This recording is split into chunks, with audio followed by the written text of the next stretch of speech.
Assalamualaikum warahmatullahi wabarakatuh.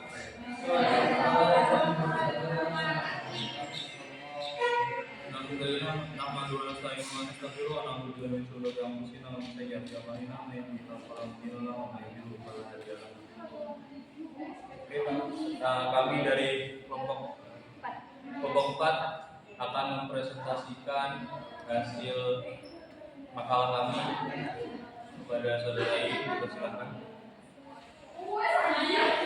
Saya membacakan makalah judul permasalahan lingkungan hidup skala global.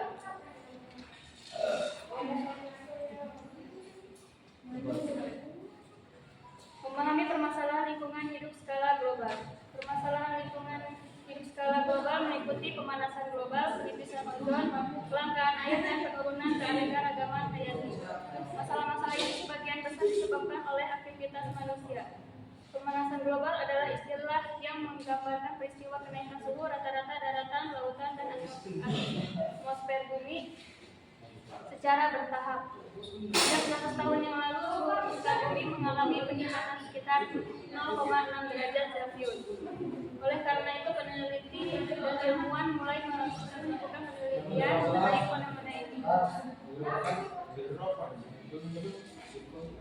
Menemukan fakta adalah langkah awal untuk mengatasi masalah, tetapi apakah menunggu informasi tersebut tanpa bertindak adalah sikap yang tepat, terutama di tengah krisis lingkungan yang terus memburuk. Persepsi kita terhadap krisis lingkungan dipengaruhi oleh beberapa faktor. Yang pertama, informasi tentang krisis yang sedang terjadi. Informasi tentang apa yang terjadi tidak akan pernah lengkap. Akan tetapi kita harus cepat membuat keputusan. Sebagian ilmu berpendapat bahwa meskipun terjadi perubahan lingkungan, bumi memiliki kekuatan yang cukup untuk mengatasi hal tersebut. Semua meyakini mereka meyakini bahwa bumi sangat tangguh dan mampu bertahan terhadap perubahan lingkungan yang terjadi. Yang kedua, keterbatasan spesial perspektif. Dalam keadaan tertentu sulit bagi kita untuk melihat pola secara keseluruhan ketika kita tengah berada di dalamnya. Oleh karena itu diperlukan langkah keluar dari pola tersebut agar kita dapat melihat dengan yang lebih baik. Masalah lingkungan hidup yang dihadapi Indonesia di era globalisasi antara lain deforestasi, yaitu praktik perambahan hutan ilegal, pembukaan lahan, dan kebakaran hutan. Yang kedua, pencemaran lingkungan, polusi udara, air, dan tanah. Ketiga, perubahan iklim, yaitu kenaikan suhu global dan permukaan air laut. Yang keempat, penghilangan keanekaragaman hayati, yaitu Indonesia memiliki keanekaragaman hayati yang sangat besar. Yang kelima, polusi plastik. Indonesia menghasilkan banyak sampah plastik. Keenam, krisis pangan, yaitu kualitas tanah menurun akibat krisis air, energi, dan lingkungan. Contoh permasalahan lingkungan hidup skala global. Berikut beberapa contoh permasalahan lingkungan hidup skala global. Itu perubahan iklim, pemanasan global, meningkat suhu bumi akibat peningkatan emisi gas rumah kaca seperti karbon dioksida, CO2, dan metana CH4.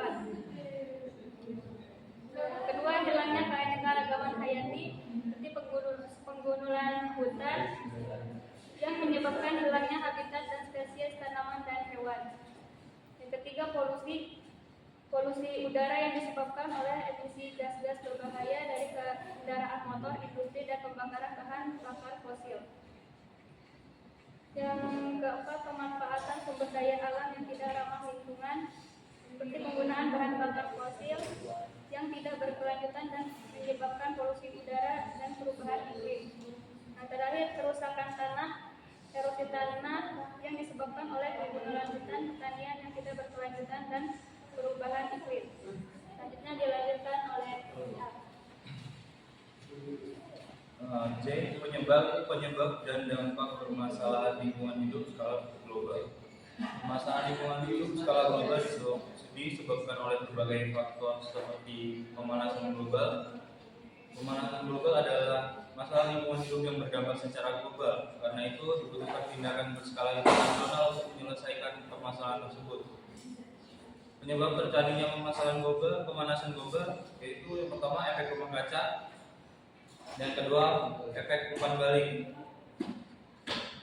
Selanjutnya aktivitas manusia, penggunaan sumber daya alam yang tidak berkelanjutan, polusi dan perubahan iklim yang disebabkan oleh aktivitas manusia. Yang ketiga pertumbuhan penduduk.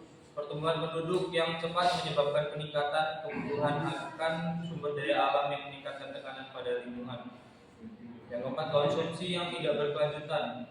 Pemborosan sumber daya alam dapat mengakibatkan kerusakan lingkungan dan penipisan sumber daya alam.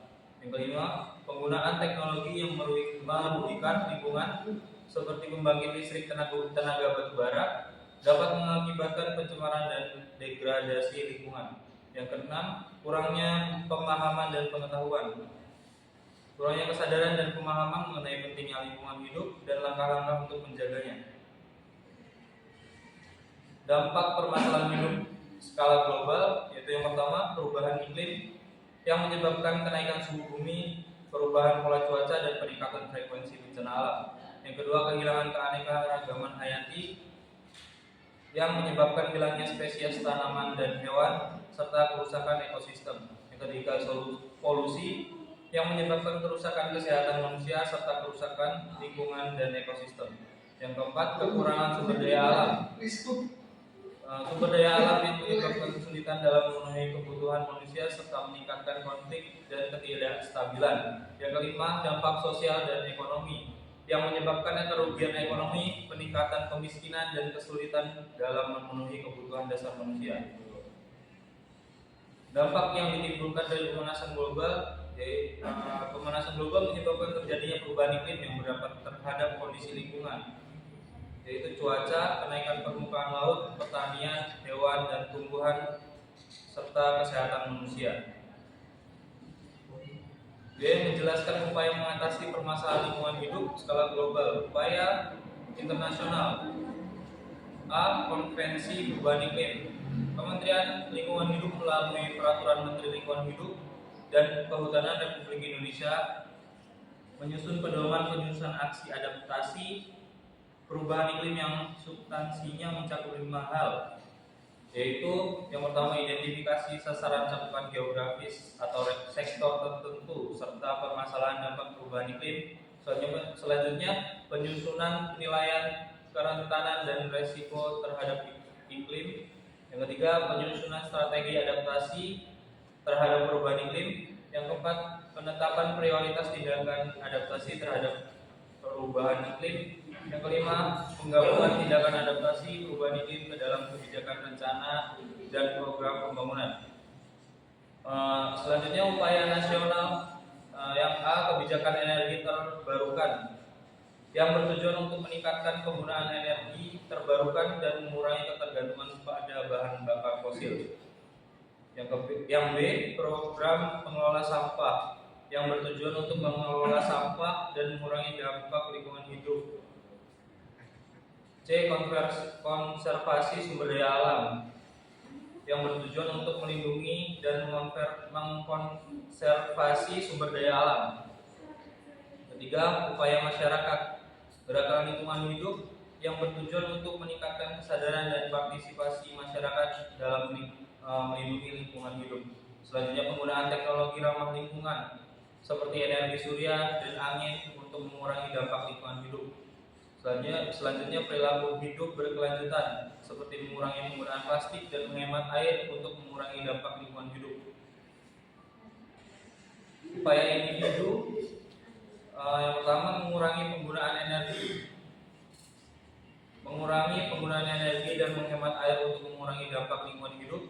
Selanjutnya menggunakan transportasi ramah lingkungan seperti sepeda dan kendaraan listrik untuk mengurangi dampak lingkungan hidup. Selanjutnya mengurangi penggunaan plastik dan menggantinya dengan bahan-bahan yang lebih ramah lingkungan.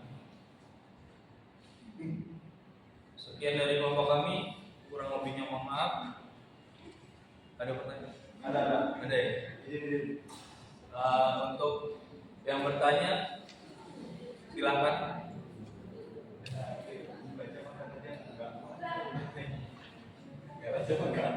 Ingin bertanya soal ini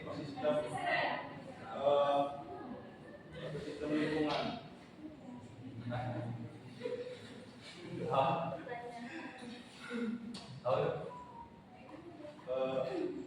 Penyebaran limbah sampai soal apa tadi ya? Next.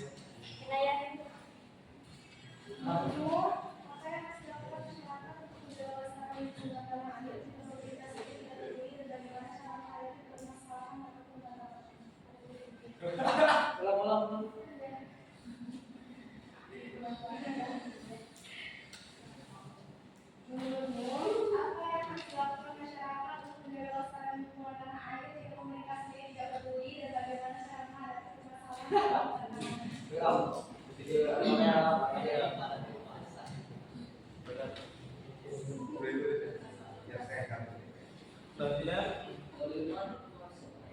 ada lagi yang bertanya?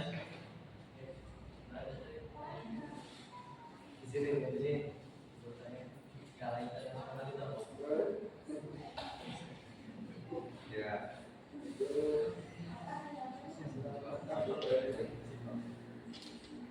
Bagaimana cara mengatasi dampak dari pemanasan global dan bagaimana cara menanggulangi dampak dari pemanasan global yang akan terjadi?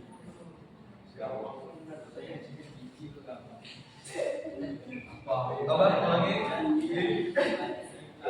Ulangi. Bagaimana cara mengatasi dampak dari pemanasan global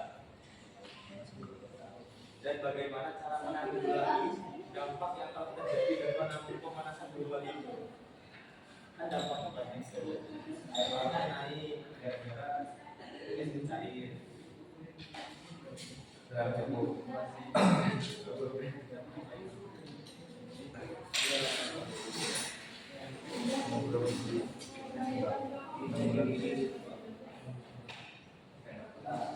Dampak yang sudah terjadi ya.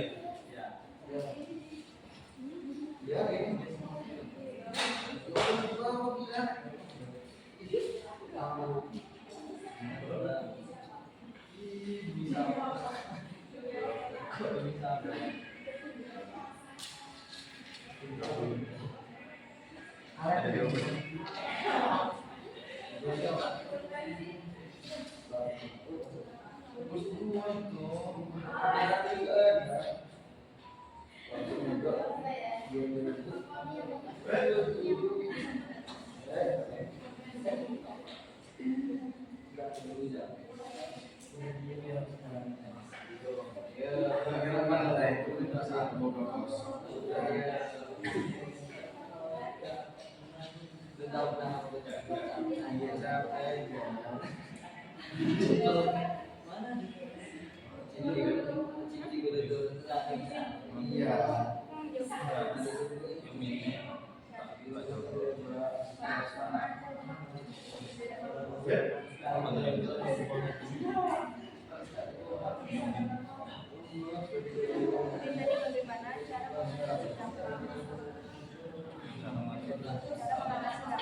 Baik, saya akan menjawab pertanyaan dari Inayah. Menurutmu apa yang harus dilakukan masyarakat untuk menjaga kelestarian lingkungan tanah air? Jika pemerintah sendiri tidak peduli, bagaimana cara menghadapi permasalahannya? Caranya dengan menggerakkan lingkungan, mengurangi masyarakat, organisasi non pemerintah, dan lembaga swadaya masyarakat untuk mengadvokasi pelestarian lingkungan.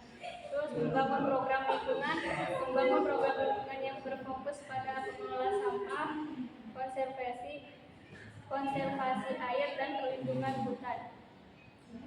Bisa juga menggalang dana dari masyarakat, organisasi dan lembaga untuk mendukung program lingkungan.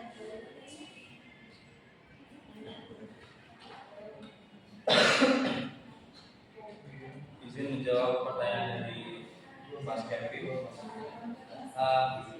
Apa itu skala global? Skala global itu ya mencakup dunia.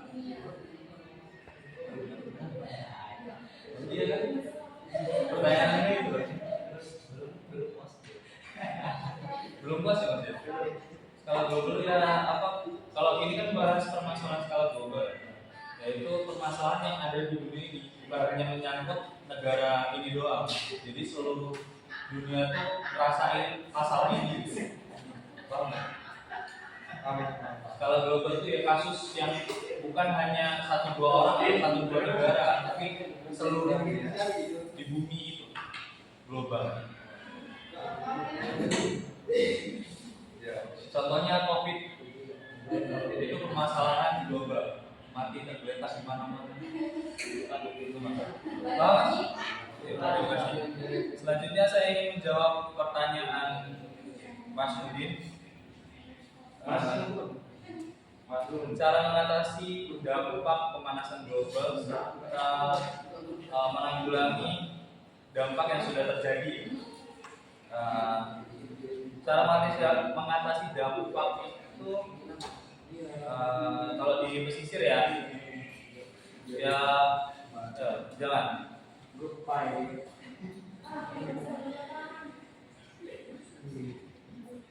mengelola sumber daya air. Jadi kalau pemanasan global ya kemungkinan kalau bukan di kutub ya, kalau di negara kita sendiri mungkin kekurangan air. Jadi mengatasinya menghemat air dan membangun waduk untuk mengatasi kekeringan. Nah, selanjutnya menggunakan teknologi irigasi tetes agar air tidak terbuang sia-sia. Jadi penggunaan air itu dibatasi. Jangan pada zaman Rasul juga kalau kekurangan air 1 gelas saja cukup buat wudhu. Itu.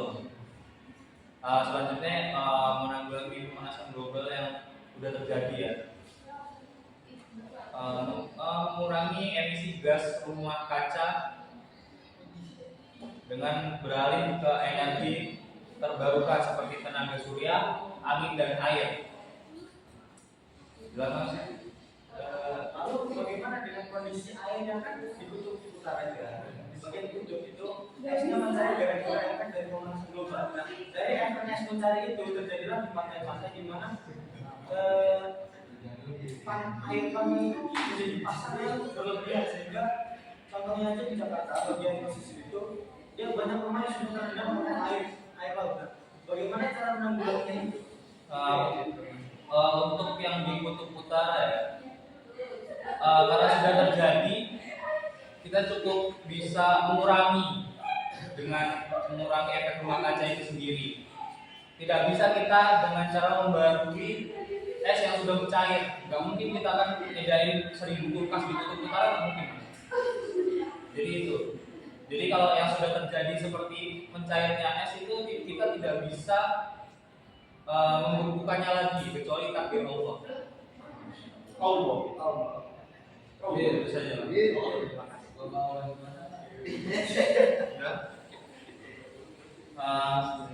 Sekian presentasi dari kelompok tempat. Kurang lebihnya mohon maaf. Bila taufiq wal hidayah. Wassalamualaikum warahmatullahi wabarakatuh.